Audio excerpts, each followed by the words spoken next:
what are the differences in the roles? So what are the differences? So this is, okay, a sales engineer, again, I'm a sales engineer.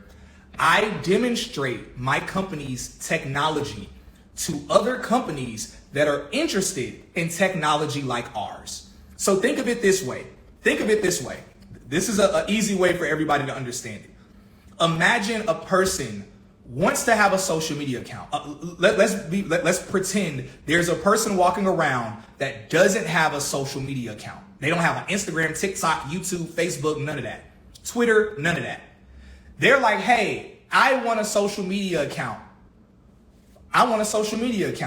Now imagine you're a sales engineer for Instagram, and then TikTok has a person who's their sales engineer. Facebook has a person who's their sales engineer.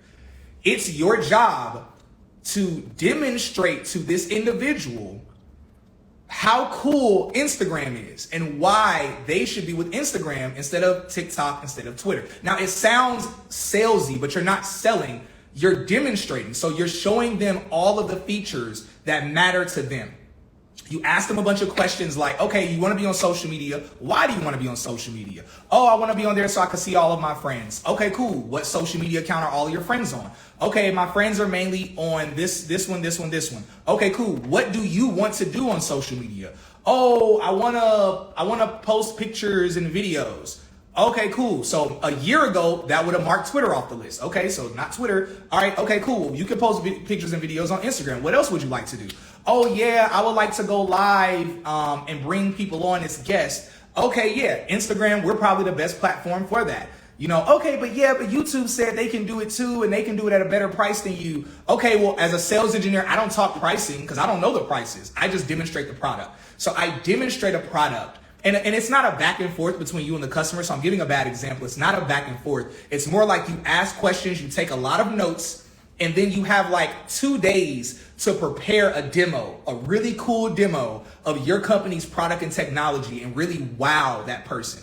All your job is to do is to wow them and address what it is that they're looking for. You're not even supposed to show them everything your company can do. You just wow them with some of the features. When they're wowed and they're like, yeah, I like this, I think we want to go with your product instead of one of your competitors. That's as simple as it is.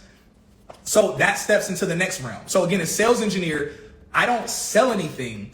I demonstrate my company's technology. I don't even know if a customer is going to buy or not. I'm not a part of that call or conversation. I demo the technology, and half the time I might never see the customer again. No, not even half. Most of the time I never see the customer again. I just find out later on if they bought it or not. And I do get extra pay on top of that if they end up buying. But my career doesn't make or break on if the customer buys. My career is make or break if I know how to demonstrate the product properly. And if I can answer technical questions. That's where being a sales engineer gets complicated. I'm required to be an expert of all of my company's technology, which I get trained in knowing.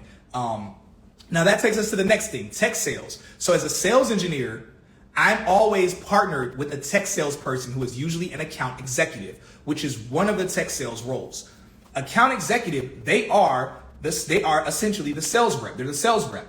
But don't think traditional sales. Don't think something like you're doing customer rebuttals. The customer's like, okay, well, I don't want y'all because of this. Like tech sales, you're not, specifically account executives, you're not acting thirsty. You're not like constantly trying to be like, well, no, you need our business. You're not acting thirsty. The reason why you're not acting thirsty, I want y'all to hear this very quickly. This is why tech sales is very different than normal sales, because tech companies don't want a customer that barely wants the product. They want a customer that really wants the product. Now, why?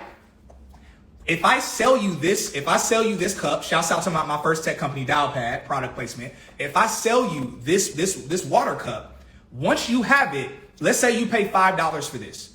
Once I have your $5, you own it, and I don't get no more money from you. That's it. So normal sales, I'm selling you this, and then I get the $5, that's it. So I don't care if you don't like it, because guess what? I got your $5. Tech is different.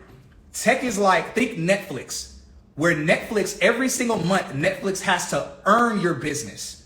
Every single month, Netflix has to constantly update their website to make you want them more. They have to worry about 1,000 different things. And that's a bad example because that's a customer. We're customers of Netflix. We're not business customers. But tech companies don't want a customer that's wishy-washy because they don't make their money off of a customer signing up for 1 year or 2 years. They make their money when a business is going to be in contract with them for 5 to 10 to 15 years. So literally, I have turned down clients and customers. Tech salespeople will turn down a client if we don't think they're a good client. Literally, if we realize they don't really need us, we don't try to sell them on our product. The tech salesperson won't try to sell them on the product if they realize this customer doesn't really need us. They're probably going to cancel after the first year. So that's why it's not like thirsty, like, oh my God, like we need their business. Now, there are some tech startups, like really new tech startups they're desperate for business. So they might try to get people to get their tech sales people to do that. But again, that's another conversation. That's why I tell people be mindful of the tech company you're going to work at. Tech sales, you are the salesperson essentially, but with most companies, they're not going to have you be thirsty or desperate because they want that person to actually want the product. So you're more so trying to find someone who's a good customer instead. Now, there are different roles in tech sales. There's SDR, BDR, there's account executive, there's account manager. There's a whole bunch of different roles in tech sales and different levels to it. All of them don't do cold calls. SDR, BDR, stuff like that. They might do cold calling. They might do cold emails. They might do those things.